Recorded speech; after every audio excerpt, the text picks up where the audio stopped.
दीर्घकालीन दुखाइ, ढाड, गुडा, हात वा पुरै शरीरै दुख्ने समस्याले तपाईको जीवनको हरेक पाटोलाई असर गर्छ।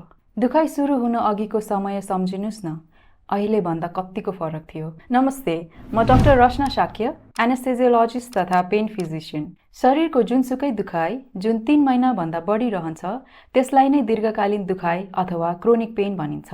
यसले संसारको 20%, त्यो भन्नाले 150 करोड मान्छेलाई असर गरेको छ। यही दुखाइले दैनिकी चलाउन, अफिस गएर काम गर्न र सामान्य हिँडडुल गर्न पनि गाह्रो भइरहेको हुन्छ। साथै तपाईको मानसिक स्वास्थ्यलाई पनि असर गरिरहेको हुन्छ। अब प्रश्न आउँछ, यो निको बनाउन सकिन्छ कि सकिन्न? सबै खाले दीर्घकालीन दुखाइको उपचार गर्न सकिन्छ। कतिलाई पुरै निको बनाउन सकिन्छ भने कतिलाई न्यून बिन्दुमा झार्न सकिन्छ। समयमै उपचार गराउनुस्। यो च्यानलमा दुखाइका विभिन्न कारण र त्यसका उपचारहरूको बारे कुरा गर्ने भएकाले आजै फलो गर्नुहोला। र तपाईको शरीरमा कुनै दुखाइ छ जुन 3 महिना बित्दा पनि निको भएको छैन भने कमेन्ट गर्नुहोला। धन्यवाद।